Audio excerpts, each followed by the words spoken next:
Comment va l'art au Bénin? Réponse des acteurs culturels. L'art va très bien, mais l'art est très mal perçu. Et le problème que nous avons, c'est que personne ne donne de l'importance à l'art.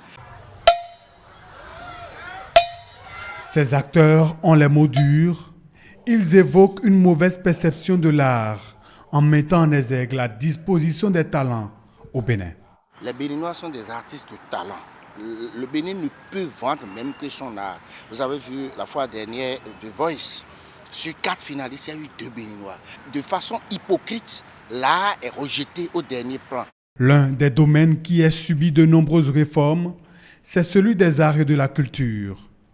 Pour créer l'émulation chez la plus jeune génération, le gouvernement a décidé de changer les choses à travers l'insertion de l'art dans les écoles et collèges. Les classes culturelles, c'est qu'aujourd'hui, le danseur qui était vu comme un voyou, le musicien qui était vu comme un voyou, le plasticien qui était vu comme un voyou, le dessinateur qui était vu comme un voyou, peut désormais enseigner l'art dans le secondaire et gagner un salaire de 100 000. Nous voudrions bien que le chef de l'État, qui a commencé la marche des classes culturelles, confirme, entérine et permette à ce que les classes culturelles aient lieu, parce que c'est le seul moyen pour nous d'opposer à la langue française, qui est notre langue de transmission de savoir aujourd'hui, notre langue de travail, eh bien, nos langues nationales. Parce qu'en faisant du théâtre, en faisant du conte, en faisant de la danse, de la chanson, nous pouvons chanter en langue. Nous pouvons faire un conte et dire des choses en langue qui nous permettent, en opposition avec la langue française, de voir la poésie de notre voix, la poésie de notre langage, la poésie de notre langue maternelle.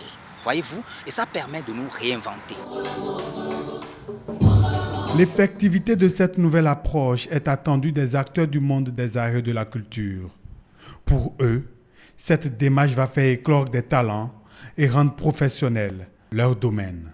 Le jour où il va lancer les classes culturelles, parce que je pense qu'elles vont être lancées la rentrée qui vient, le Bénin entame son développement total et intégral, parce que, comme l'a dit l'artiste, la culture apparaît plus essentielle à l'homme que l'économie, qui n'est d'ailleurs qu'un élément de la culture des peuples. Et notre président, il est intelligent. Notre président, il est érudit. Notre président, il est posé.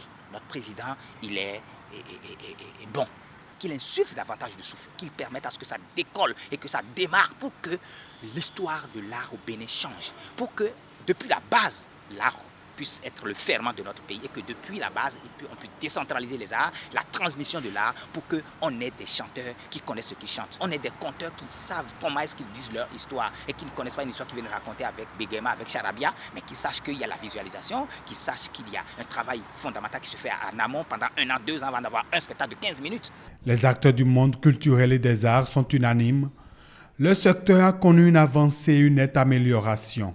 Pour eux, il ne faudrait pas baisser les bras et ils se disent prêts à rester dans la dynamique du président Patrice Talon.